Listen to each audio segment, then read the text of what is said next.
विराजमान झालेत.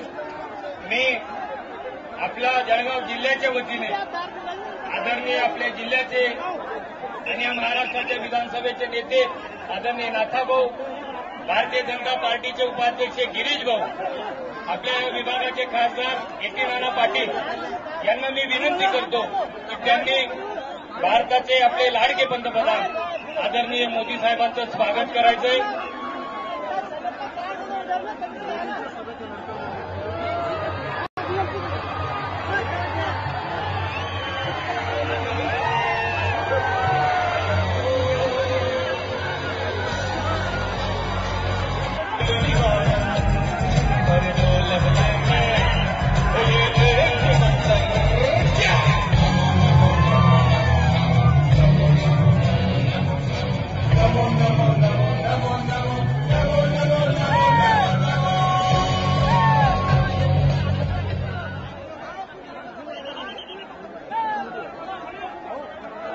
देशाचे आपले सगळ्यांचे लाडके नरेंद्रभाई मोदीजी आपल्याला संबोधित करतायत.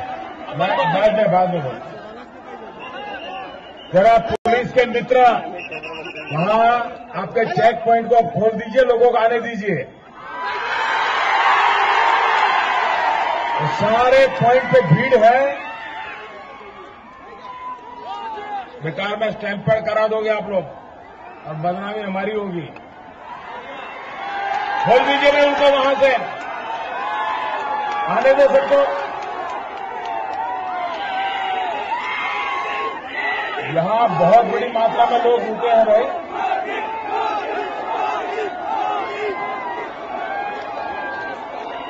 हाँ खोल दीजिए, आने दीजिए सबको.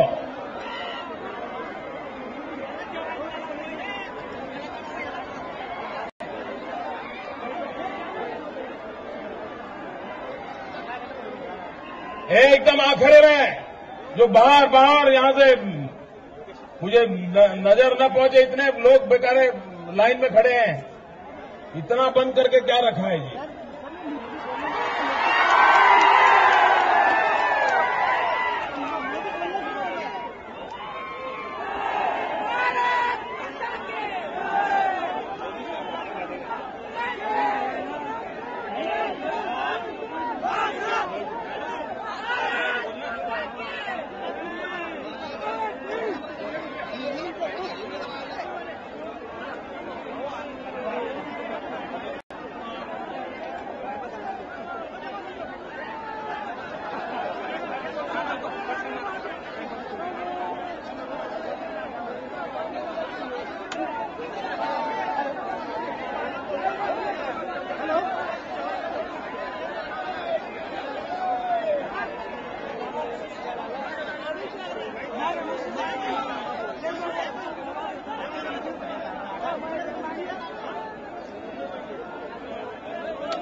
आदरणीय नरेंद्रभाई मोदी व्यासपीठावर उपस्थित खासदार श्री सी.आर. पाटील, श्री ए.टी. नाना पाटील, रक्षाताई खडसे, भारतीय जनता पार्टीचे जिल्ह्याचे अध्यक्ष उदयबापू वाघ, आदरणीय गिरीश भाऊ महाजन, श्री सावकारे, सर्व व्यासपीठावर उपस्थित उमेदवार, सर्व पदाधिकारी, उपस्थित सर्व कार्यकर्ते, बंधू भगिनी आणि मित्रांनो, आधी खाली बसा. तुम्ही खाली बसा.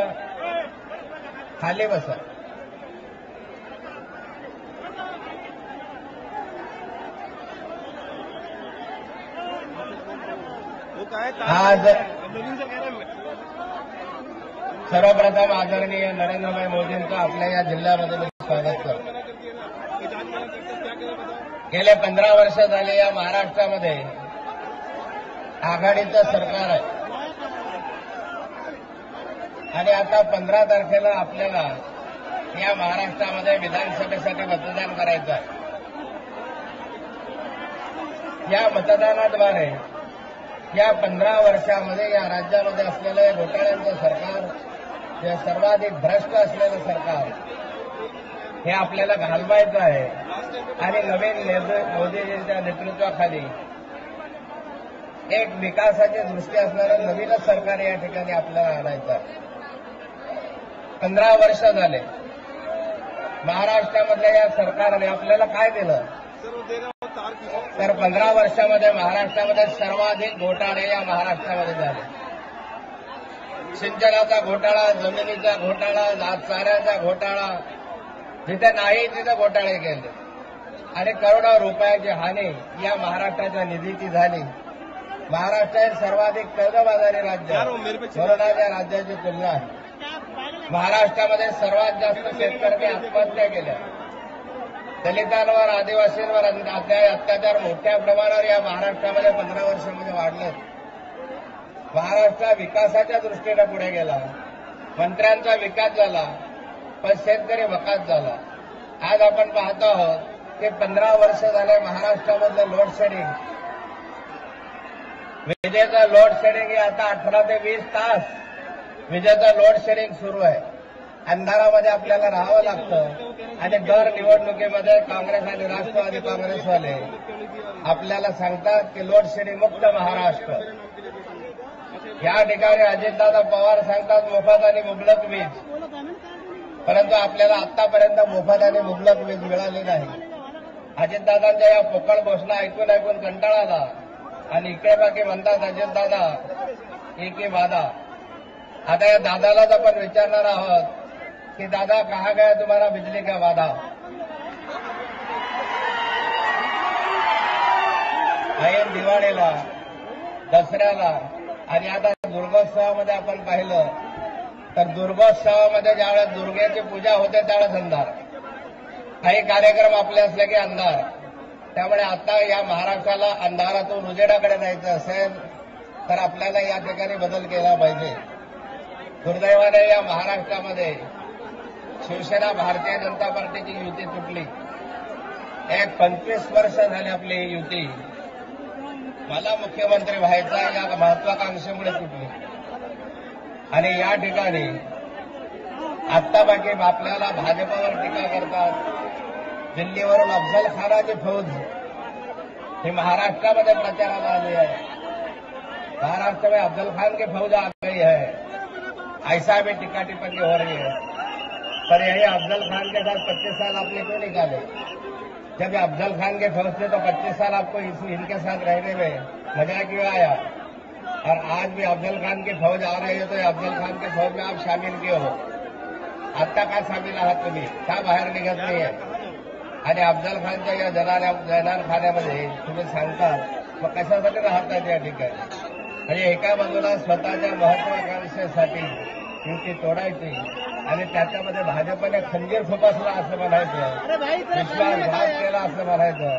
भारतीय जनता पार्टीने कधीही विश्वासघात केलेला नाही आणि भारतीय जनता पार्टी हे यांच्यासारख्या विश्वासघातकी लोकांचे नाही. एका बाजूला युती करायची आणि दुसऱ्या बाजूला युतीच्या पाठीमध्ये खंजीर खुपसायचा, हे धोरण भारतीय जनता पार्टीने कधी अवलंबलं नाही. तुम्ही पाहिलं असेल विश्वासघात कोणी केला या जळगाव जिल्ह्यामध्ये? विश्वासघात कोणी केला? शिवसेनेने केला. म्हणजे निखिल हा युतीचा उमेदवार, पण युतीचा उमेदवार असताना सुद्धा राष्ट्रवादी काँग्रेसच्या ईश्वर देण्याच्या मनीष जैनला मदत करून भाजपच्या पाठीत खंजीर खुपसणारे हे आता आम्हाला अक्कल शिकवायला लागलेले आहे की खंजीर खुपसा. त्यामुळे आता अशा विश्वासघातक्यांना या ठिकाणी सजा करण्याची आवश्यकता आहे. आणि हे विश्वासघात केला, नुकसान केलं, आपले हाल केलेत आणि त्यासाठी जेलमध्ये जाऊन बसावं लागलं. 2.5 वर्ष झाले जेलमध्ये गेले, दुखण्या तांदळासारखे. आणि अशा ठिकाणी आपला हा जिल्हा विकासाच्या दृष्टीनं पुढे गेला पाहिजे. पाणी आलं पाहिजे, कापसाचं हे झालं पाहिजे, केळीवर हे झालं पाहिजे आणि त्यासाठी आपल्याला या ठिकाणी नवीन विकासाच्या दृष्टीनं भारतीय जनता पार्टीचे सर्वचे सर्व उमेदवार निवडून द्या. त्यामुळे या चिन्हावर बटन दाबा एवढं आवाहन आपल्याला करतो आणि माझे 2 शब्द संपवतो. जय हिंद, जय महाराष्ट्र. त्यांच्या भाषणाची आपण उत्कंठेने वाट पाहतात की आपले या भारताचे आपले सगळ्यांचे लाडके पंतप्रधान आदरणीय मोदीजी आपल्यासमोर आता संबोधित करतील. शिवछत्रपतींचा आशीर्वाद, चलो चले मोदीजी के साथ, ही गोष्ट आपण द्यायची. शिवछत्रपतींचा आशीर्वाद.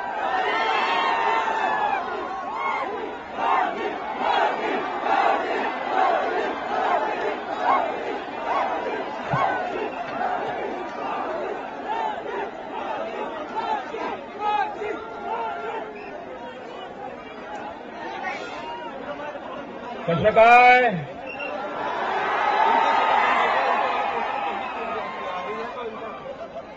बराचसे का मंडळी?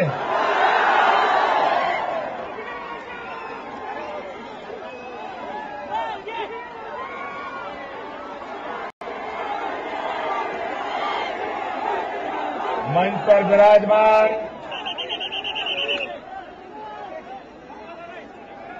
भारतीय जनता पार्टीचे सगळे वरिष्ठ नेतेगण, श्री ए.टी. नाना पाटील, रक्षाताई खडसे, उदय वाघ, गुरुक्ता जगवानी, स्मिताताई वाघ, किशोर कालकर, श्री एकनाथ खडसे, गिरीश महाजन, मच्छिंद्र पाटील, हरिभाऊ जावळे, संजय सावकारे, जगदीश वालवे, अनिल पाटील, पीसी आभा पाटील, राजू मामा गोले, उन्मेष पाटील, उत्तमराव महाजन और विशाल संख्या में पधारे हुए मेरे प्यारे मतदाता भाइयों का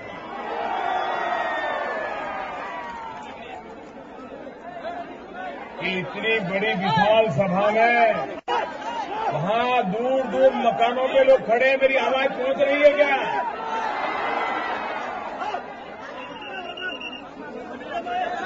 जहां जहां मेरी नजर पहुंच रही है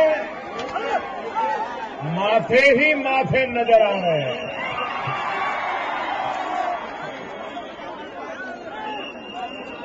इतनी भयंकर गर्मी में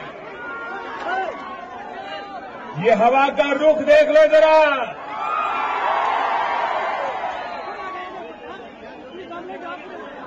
मैं जब अमेरिका में था तो यहां के कांग्रेस के नेताओं के बयान मैंने पढ़े, एनसीपी के नेताओं के बयान पढ़े. वो कह रहे थे ये प्रधानमंत्री ये महाराष्ट्र के इतनी बार आने का क्यों सोच रहा है? कल तो कांग्रेस के और एनसीपी के नेताओं ने कह दिया क्या देश का प्रधानमंत्री क्या तालुके में भी जाएगा क्या?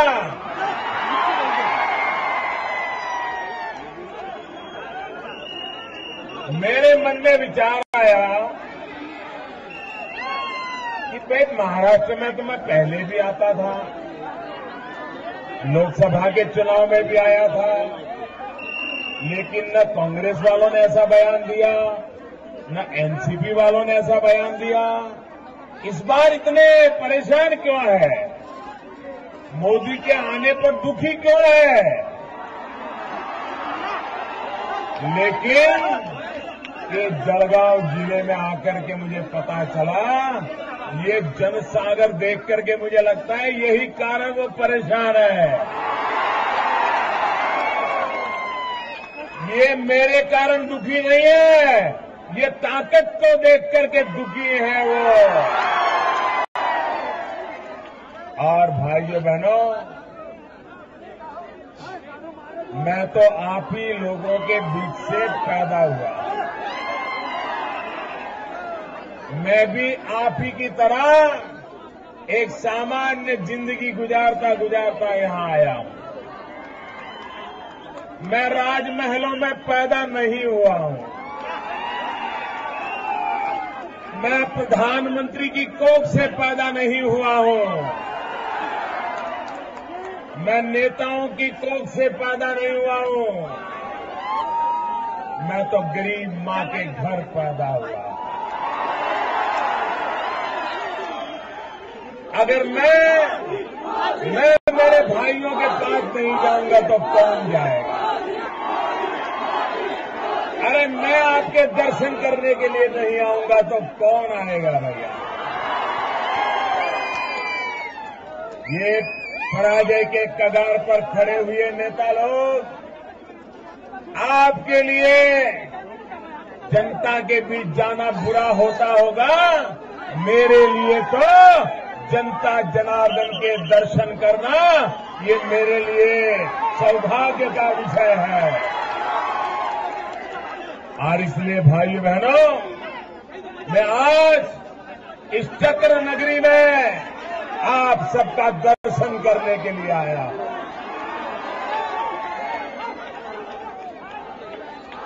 भाइयों बहनों,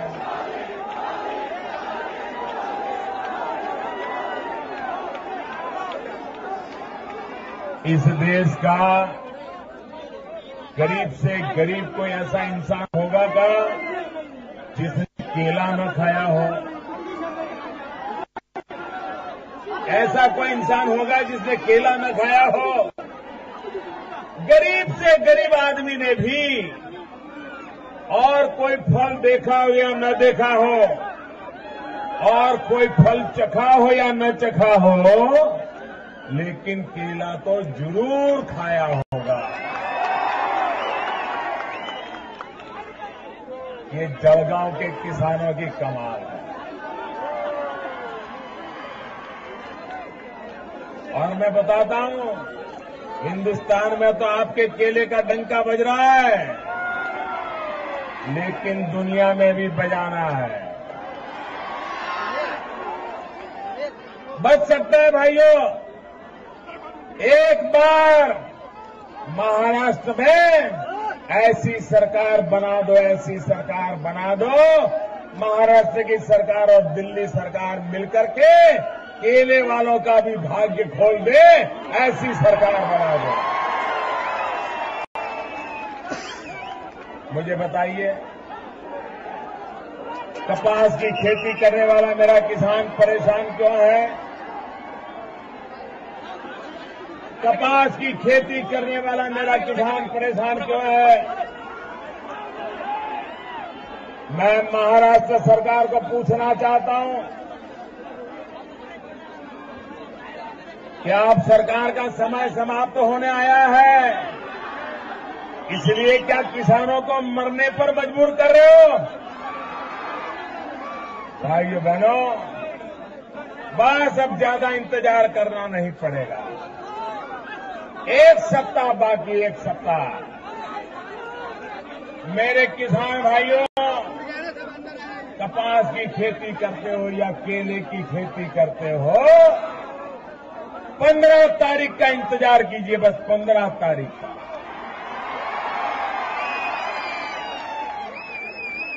15 तारीख को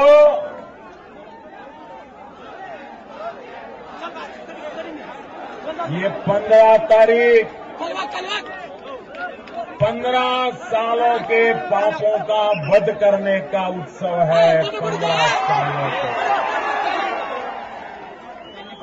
ये 15 तारीख 15 साल की बुराइयों को खत्म करने का उत्सव है। भाइयों बहनों, उत्सव है ये 15 तारीख। 15 साल के भ्रष्टाचार के विश्व को खत्म करने का सौभाग्य वाली तारीख है भाइयों। 15 साल की बर्बादी से मुक्ति की तारीख है 15 तारीख। 15 साल तक आपको बर्बाद करके रखा। आप मुझे बताइए,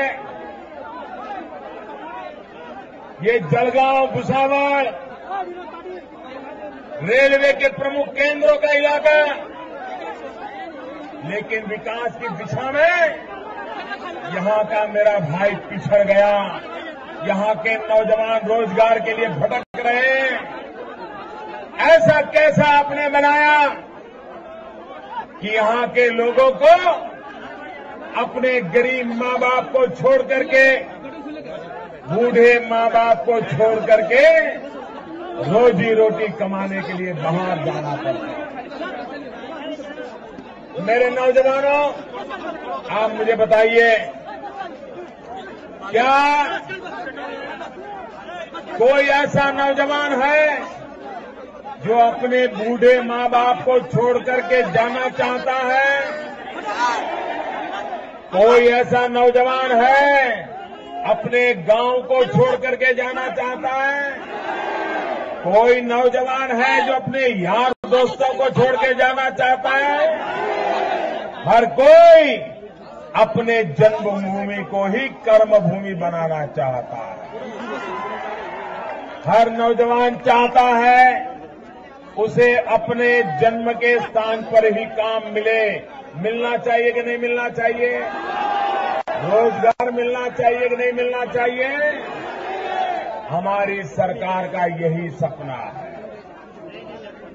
आपको अपना गांव न छोड़ना पड़े, गरीब बूढ़े मां बाप को छोड़ना न पड़े, खेत और खलिहान छोड़ना न पड़े, यार दोस्तों को छोड़ना न पड़े। ऐसा आर्थिक विकास हो कि आप अपने गांव में भी रोजी रोटी कमा सको। ये सपना लेकर के मैं आज आपके पास आया हूं। भाइयों बहनों, मुझे बताइए,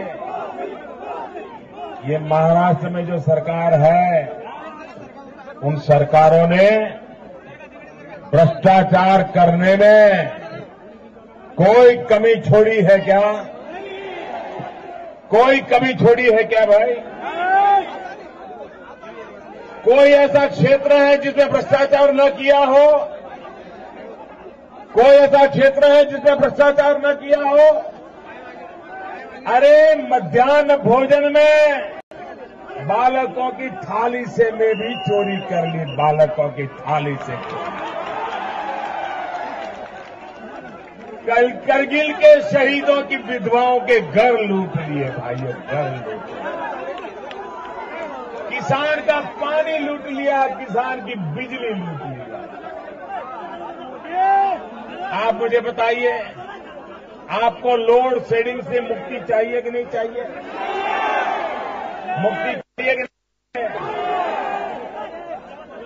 भाइयों बहनों, आपको बिजली मिल रही है क्या? ये बिजली नहीं मिलने के लिए कौन पापी है मालूम है? कौन पापी है? कौन पापी है? कैसे है मैं बताऊं? देखिए, आप भी सूर्यपुत्री तापी के किनारे पर है, हम भी सूर्यपुत्री तापी के किनारे पर हैं। भाइयों बहनों, भाई यहां पर अब आगे आने की जगह नहीं है, मेहरबानी करके नहीं रह जाइए। अब इतना बड़ा मैदान भी छोटा पड़ गया, मैं क्या करूं भैया? ये आपका प्यार है, मैं आपके प्यार के लिए आभारी हूं, लेकिन बस एक 15 मिनट शांति रखिए दोस्तों, 15 मिनट। भाइयों बहनों,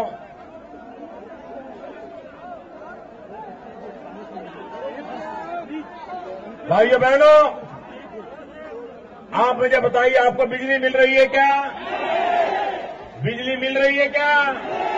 अगर ट्रांसफार्मर जल जाता है तो बदलने में 100 दिन का समय लग जाता है कि नहीं लग जाता है? खेती बर्बाद होती है कि नहीं होती है?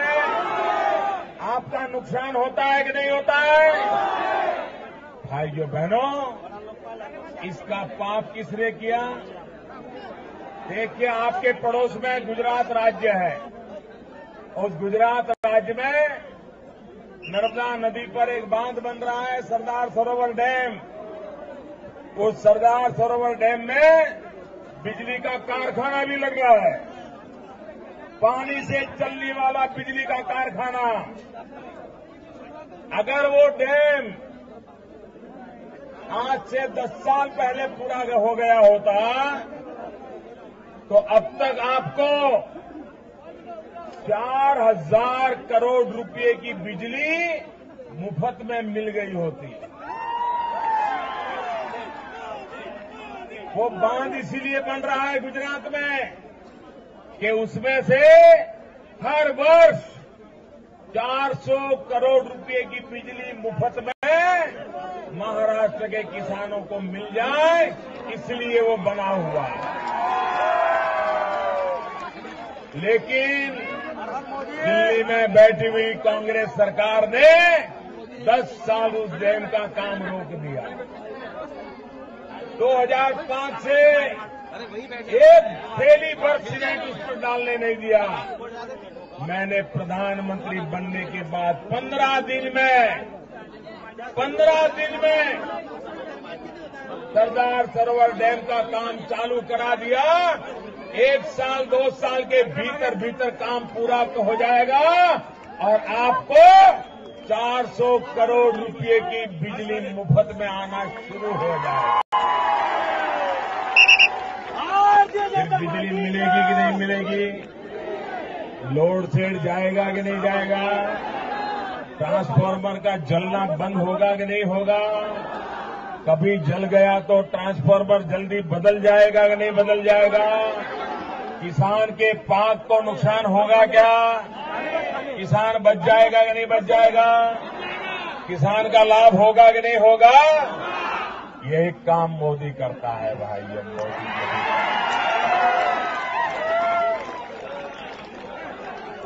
भाइयों बहनों, ये कांग्रेस वाले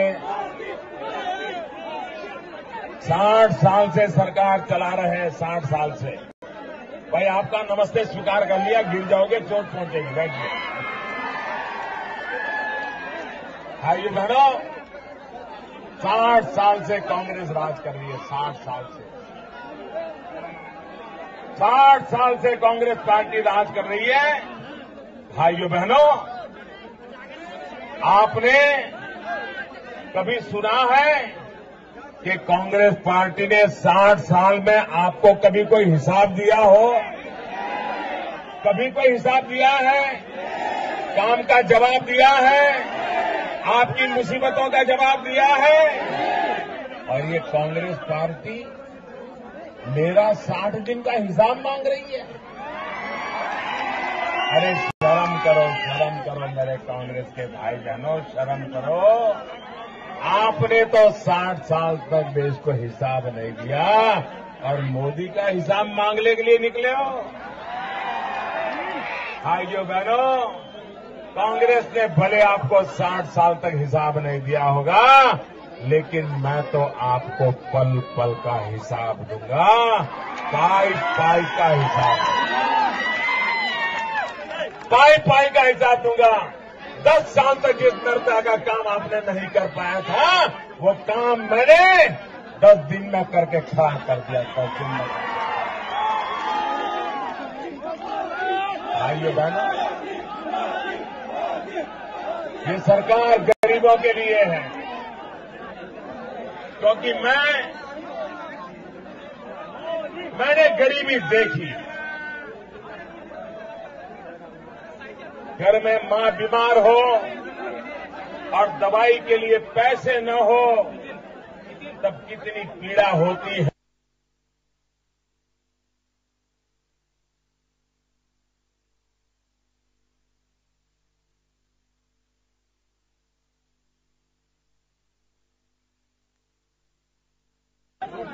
मुझे गरीबी क्या होती है, गरीब की मुसीबतें क्या होती है, इसका पूरा अनुभव है। और इसलिए ये सरकार मैंने गरीबों को समर्पित की हुई है। ये सरकार मैंने छोटे छोटे लोगों के बड़े बड़े काम करने के लिए तय किया हुआ है। छोटे छोटे लोगों के बड़े बड़े काम करने के लिए मैं तैयार हूं।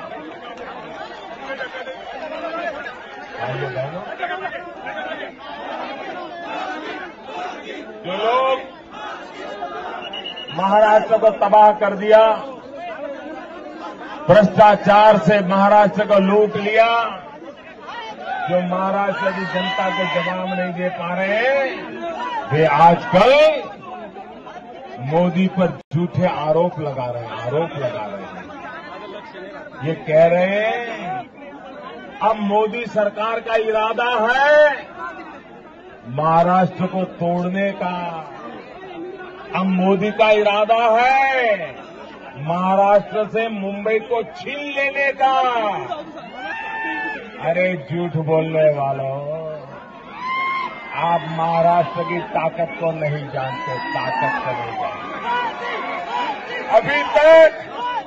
अभी तक हिंदुस्तान के अंदर कोई ऐसा माई का लाल पैदा नहीं हुआ है जो महाराष्ट्र से मुंबई को छीन सकता है। कोई महाराष्ट्र से मुंबई को छीन नहीं सकता है। और भाइयों बहनों,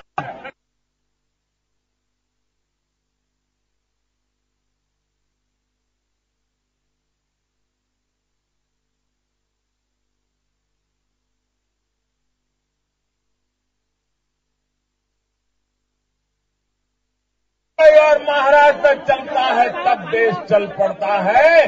मुंबई और महाराष्ट्र ठप हो जाता है तो पूरा हिंदुस्तान ठप हो जाता है। हम मुंबई और महाराष्ट्र की ताकत को जानते हैं। हम मुंबई और महाराष्ट्र के पुजारी रहे हैं। ये वीरों की भूमि है, छत्रपति शिवाजी महाराज की भूमि है। और इसलिए भाइयों बहनों, ये झूठ बोलने वालों को बराबर जानना।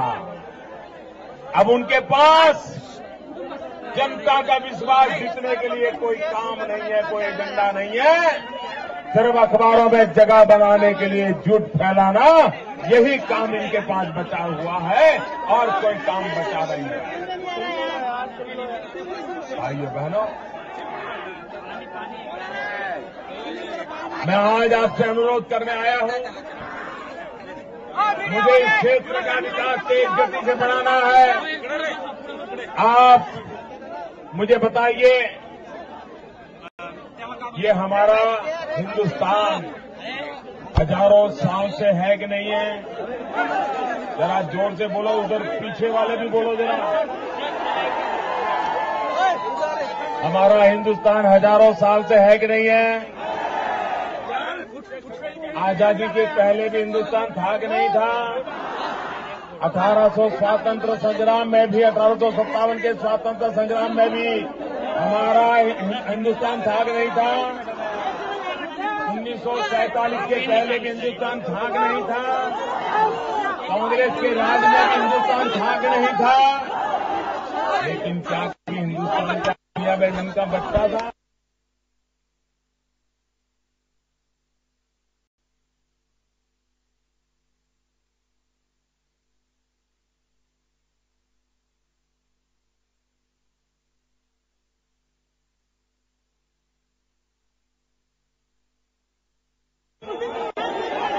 कैसे बज रहा है भाइयों?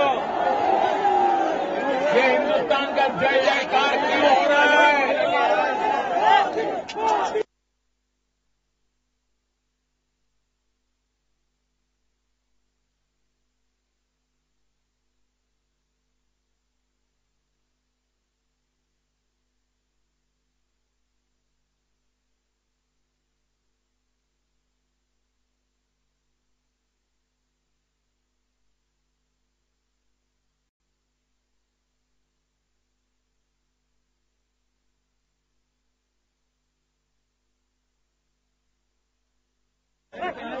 दिल्ली में एक पार्टी की मजबूत सरकार बनाई है, पूर्ण बहुमत वाली सरकार बनाई है।